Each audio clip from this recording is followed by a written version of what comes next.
Highways ఈరోజు ఏపీలో కొంతమంది అరాచకంగా పోలీసుల మీద తిరగబడుతుంటే వారిని కంట్రోల్ చేయడానికి పోలీసులు మన ఐతనగర్లో ఏం చేసి మనం చూసాం. వీరిని పరామర్శించినప్పుడు జగన్ వస్తాడంట. వాళ్ళు దళితులంట పోలీసులు హింసించారంట.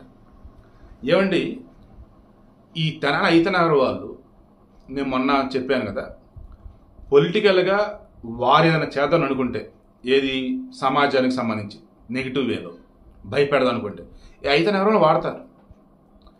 ఐతనగర్లో లడ్డూన ఎవరో ఉంటే అతని దగ్గర రౌడీ బ్యాచ్ వీళ్ళ మీద రౌడీ షీట్ ఉంది, కేసులు ఉన్నాయి. వీళ్ళు ఏకంగా గంజాయి మొత్తులో పోలీసుని చంపబోతే ఆ పోలీసు తప్పించుకున్న కేసు పెడితే ఇప్పుడు వాళ్ళు దొరికారు. చట్టాన్ని కాపాడుతున్నటువంటి పోలీసుల మీదే తిరగబెడితే వాళ్ళని చంపబోతే వాళ్ళు ఇంకా చట్టాన్ని గౌరవిస్తామన్నట్టు జడ్జి ముందు ప్రవేశపెడుతున్నట్టు కూర్చుంటూ ఉంటే కష్టం కదా, అందుకే కొట్టారు కదా. దీనికి సంబంధించి మనం వీడియోలు చేశాము, ఆ వీడియోలు కూడా మీరు అంతా చూశారు. ఇప్పుడు మరలా పోలీసులు తప్పు పెడుతూ వాళ్ళు గంజాయి బ్యాచ్ రౌడీ బ్యాచ్ అన్నీ అనవసరం, వాళ్ళు దళితులు. ఇదే మాట అండి. ఎవరండి దళితులు? నేను మొన్నగా ఒక పోస్ట్ ఒకటి పెట్టా, అది చాలామందికి అర్థం కాక వేరే విధంగా రియాక్ట్ అయ్యారు.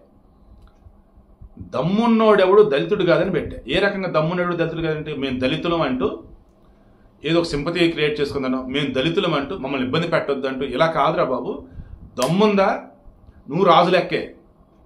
దళితులు అన్నప్పుడు పేదవాళ్ళు బడుగు బలహీన వర్గాలు అన్నట్టు సమాజం చూసిద్ది. అలా కాదు, నువ్వు రాజువే, నువ్వు దమ్మున్నోడు, నువ్వు ఎవరైనా సరే ఎదిరిస్తావు. ఈ వేళ నేను చెప్పేది అర్థం కాల కొంతమందికి. సర్లే నా పోటీ తీసేసాను. నేను ఇప్పుడు చెప్తున్నా, దళితులు వచ్చేసి ఇక్కడ ఎవరండి? సమాజంలో వివక్ష ఎదుర్కొంటున్నటువంటి పాపం వాళ్ళు, అండ్ కూలీ నెల చేసుకుని బతుకున్న వాళ్ళు, అండ్ ఇప్పటికీ రాజ్యాంగ ఫలాలు అందక ఊళ్ళల్లో నానా రకాల ఇబ్బందులు పడుతున్న వాళ్ళు. వీరి పట్ల మనం నిజంగా జాలి చూపాలి, వారికి మంచి జరగలేక మనం పోరాటం చేయాలి. ఎస్సీ ఎస్టీ అట్రాసిటీ యాక్ట్ కూడా వాళ్ళకి అప్లై అయ్యింది. అంతే తప్ప గంజాయి బ్యాచి రౌడీ బ్యాచి దారుణ తెగబడే బ్యాచి వీళ్ళ కులం ఆపాదించడం ఏంటి, వారు దళితులు అని చెప్పేసి వారిని నెత్తిన పెట్టుకోవటం ఏంటి, వాళ్ళకి ఏదైతే వెళ్ళి విచారణ చేస్తామని అన్నటువంటి వాళ్ళ సంఘీభావం తెలియజేస్తాం చెప్తే నాకే చిరాకేస్తుంది. మరి వైసీపీకి సంబంధించి ఎంత వరస్ట్గా మరి ఎందుకున్నారో నాకు అర్థం కావట్లా.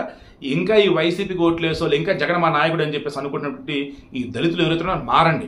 అదర్వైజ్ మీలో మీకే చిచ్చు పెడతాడు, మిమ్మల్ని మీ వాళ్ళ చేత కొట్టేస్తాడు, చంపేస్తాడు. అదేమంటే వచ్చి మరలా శవరాజకీయం చేస్తాడు. So be careful.